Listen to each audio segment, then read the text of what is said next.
Le bouddhisme humaniste, l'intention première de Bouddha par le vénérable maître Xingyun.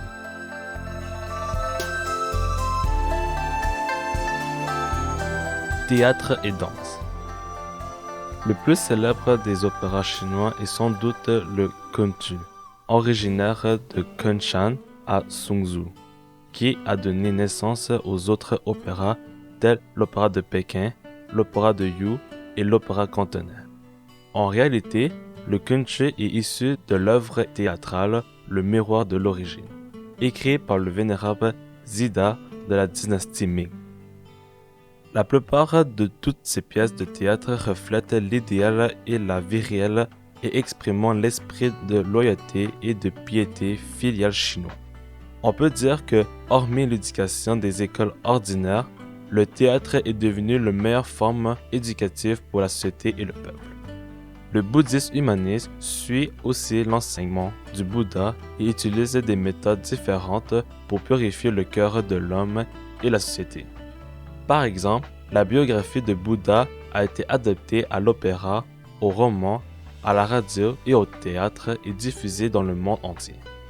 D'autres sujets concernant la loyauté, la piété filiale et les vertus se répandent aussi dans le théâtre, la danse et la musique du bouddhisme, pour éclairer l'esprit des hommes. Pour Fouquet Shan, outre les chorales réparties un peu partout dans le monde, a été récemment créé à Vienne l'orchestre philharmonique des jeunes Fouquan, qui compose, chante et joue des pièces de musique bouddhiste. De même aux Philippines, l'opéra Siddhartha a été monté et présenté par les artistes de l'Académie des arts de l'université Quang-Minh. En Malaisie, 8000 jeunes gens ont interprété au cœur des chants bouddhistes comme Le bouddhisme a besoin de moi et bien d'autres, et la voix de ces jeunes était si touchante. En outre, à Taïwan, 26 troupes de danse Duang Huang donnent régulièrement des présentations montrant ainsi l'influence de cette danse à travers le monde. Dernièrement, la troupe artistique des personnes handicapées a interprété l'Avalokitesvara aux 1000 bras et fait sensation partout. Leur présentation élégante, captivante et ordonnée leur a valu une ovation du public. Arts martiaux et chevalerie. Dès qu'on parle d'arts martiaux, on pense naturellement au temple Shaolin.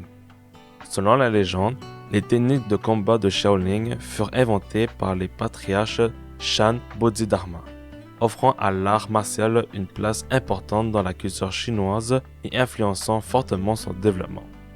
Ce n'est pas uniquement une manifestation de force et de puissance, c'est surtout son esprit, son allure et les nombreuses techniques de kung-fu. Le Shan d'un doigt, le Palm Pajjana, qui relève la culture spirituelle et l'esprit chevaleresque de ses pratiquants. Dans le passé, les monastiques de Shaolin ont toujours mis leur force au service du droit et de la justice. Ils défendaient les faibles et les opprimaient et protégeaient le pays. Nous espérons qu'ils garderont la vertu des anciens sages imminents et nous aideront à protéger le peuple.